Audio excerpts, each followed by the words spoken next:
Welcome back to Tales of History. Today we delve into the life of one of India's most influential and controversial freedom fighters, Vinayak Damodar Savarkar, known to many as Veer Savarkar. His journey from a small village in Maharashtra to becoming a pivotal figure in the Indian independence movement is filled with passion, struggle, and an unwavering dedication to his ideals. Vinayak Damodar Savarkar was born on May 28, 1883, in the village of Bagur, near Nashik in present-day Maharashtra, India. He was born into a Chitpavan Brahmin family. His father, Damodar Pant Savarkar, was a well-read and devout individual, while his mother, Radhabai, was known for her strong will and discipline. Savarkar had three siblings, Ganesh, also known as Babarao, Narayan, and a sister named Maina. The Savarkar family placed a strong emphasis on education and instilled patriotic values in their children. Savarkar attended the local school in Bagur and showed early signs of brilliance in academics and leadership. In 1897, he moved to Nashik for further education. He joined the Nashik High School, where he excelled in his studies and was actively involved in extracurricular activities, particularly poetry and public speaking. The bubonic plague epidemic of the late 1890s had a profound impact on Savarkar's life. The British administration's harsh measures to control the plague, including forced relocations and destruction of property, fueled his early anti-British sentiments.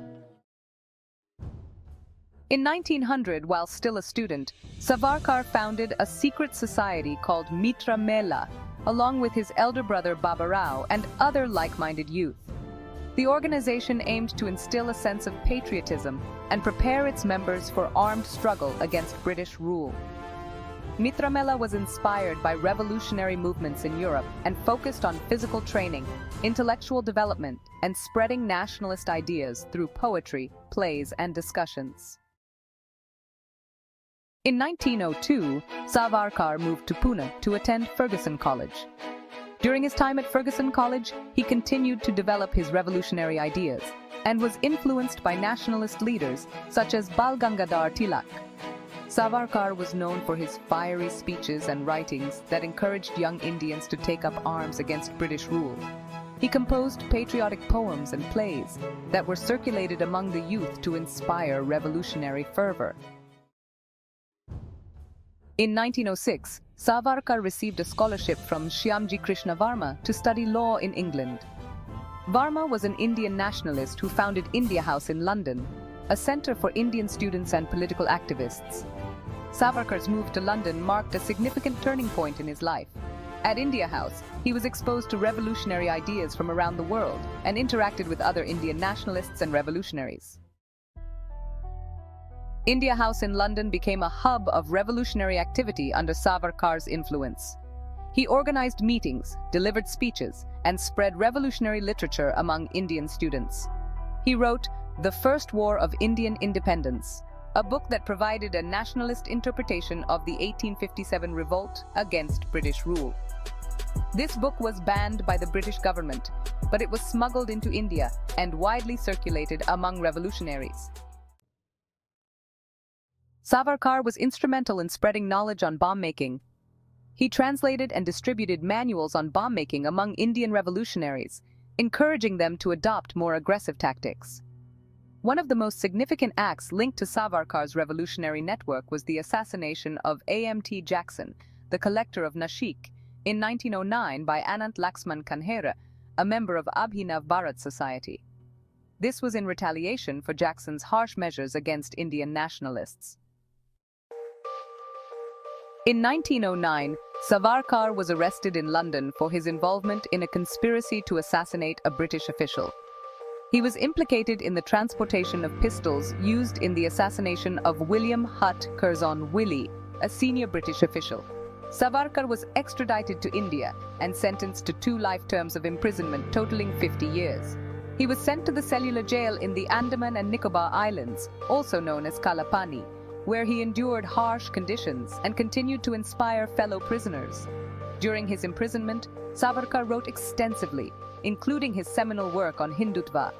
He composed poems and essays on nationalism and social reform, which were smuggled out and published to inspire freedom fighters.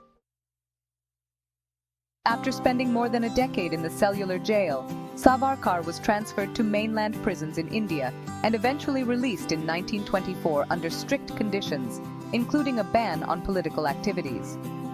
Despite these restrictions, he continued to influence the freedom struggle indirectly through his writings and by mentoring younger revolutionaries. In 1924, Savarkar formed the Ratnagiri Hindu Sabha in Maharashtra.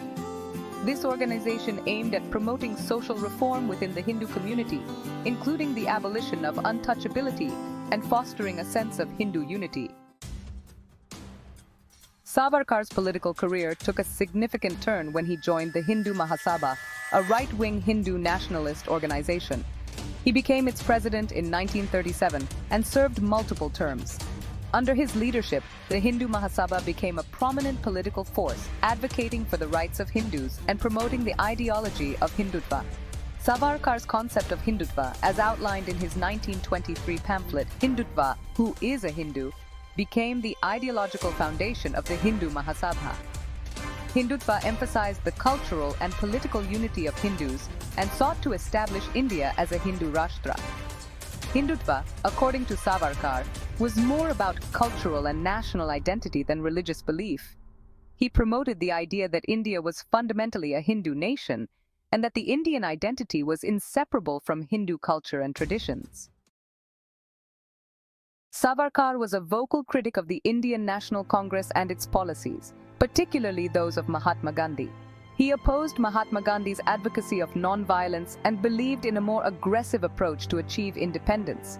He was also critical of the Muslim League and its demands for separate electorates and a separate nation for Muslims, which eventually led to the creation of Pakistan. During World War II, Savarkar advocated for Indian cooperation with the British war effort, with the aim of securing military training and arms for Indians. This stance put him at odds with the Congress, which had launched the Quit India movement demanding immediate British withdrawal. Savarkar believed that supporting the British in the war could strengthen India militarily and politically for a post-war struggle for independence. Savarkar's political career was marred by controversy following the assassination of Mahatma Gandhi in 1948 by Nathuram Godse, a former member of the Hindu Mahasabha. Savarkar was arrested and charged with conspiracy in the assassination.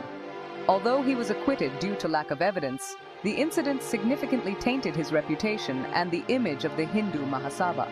After his acquittal, Savarkar remained politically active, but his influence waned. He continued to write and speak on issues related to Hindutva and Hindu nationalism. He remained a polarizing figure, admired by his followers for his dedication to Hindu unity, and criticized by others for his divisive views and militant stance. In addition to his political activities, Savarkar was a prolific writer. He authored numerous books, essays, and poems on history, politics, social reform, and religion. His works continued to inspire Hindu nationalist movements. Savarkar's ideas and writings have had a lasting impact on Indian politics, particularly on the ideology and policies of contemporary Hindu nationalist organizations such as the Rashtriya Swayamsevak Sangh, RSS, and the Bharatiya Janata Party, BJP. His concept of Hindutva remains a central tenet of Hindu nationalist ideology, influencing political discourse and policy-making in India.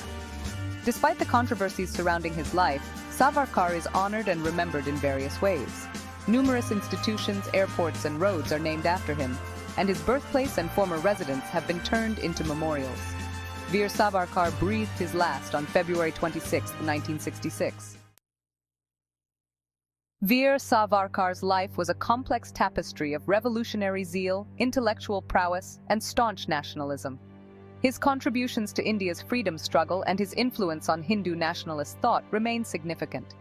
As we reflect on his legacy, we recognize the enduring impact of his ideas on India's social and political landscape. Thank you for watching Tales of History. Don't forget to like, share, and subscribe to our channel. Stay tuned for more fascinating stories from the pages of history.